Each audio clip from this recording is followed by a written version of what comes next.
is a courageous conversation? And, there's a lot of different definitions out there, but a courageous conversation at Made for More is a conversation that leads to a resolution, solution, or progress. And the reason why we have that as our definition is that we're not going to be able to solve all problems all the time, but it is my belief that we can actually solve almost all problems with a courageous conversation or being able to be a really effective communicator. About 15 years ago, I hung up my ballet shoes. I was a professional ballet dancer, and funding, Lauren, you will understand this, funding was cut here in Adelaide in the arts sector. So, all of the performers that I was traveling with, we packed up our sets and went back home. And I, hung up my dance boots and decided that I wanted to get a real job. And I used to live in the Adelaide Hills before it was very developed at all, and walked into my local bank, asked for a job, and as was the way, they're like, yep, sure, no worries, you can start on Monday. And I started there on Monday, absolutely loved it, loved the people. I got to walk in, they fitted you out with a uniform, and I was wearing a suit, and it was all very suave compared to my holy tights. And if you've ever been around dancers, they're not known for having great fashion, they're known for having comfy fashion.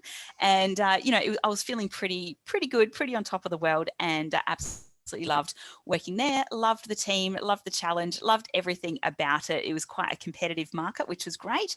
And because I've always, been a performer, been a high achiever, I started to do really well.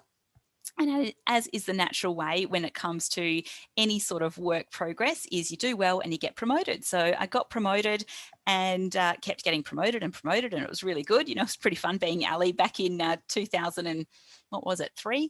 And then about 10 years ago is when I was also handed the keys to go and open up my very own office. So off I went. I was in my early 20s then, and started recruiting my own team, which was of course awesome when you get to recruit your own people. In fact, one of my team members was very, very good. So good, in fact, I ended up marrying him.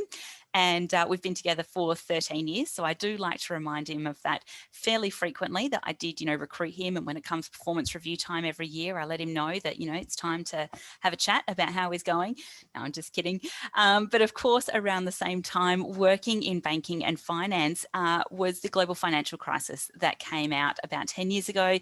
And what that meant is my office got closed. We were right in the city, had pretty high overheads, but because my team was performing so well, everyone was disbanded and promoted again, because that's what happens. And I guess this is when my real baptism of leadership really, or baptism of fire into the leadership realm and courageous conversations really started. So I started in a new role, in a new office, and I was sent into, air quotes, fix the team culture there. And I walked into literally a wall of 14 women who were very unhappy to see me. They hated each other, hated their job, hated their old boss, and they really, really, really disliked me in a big, big way.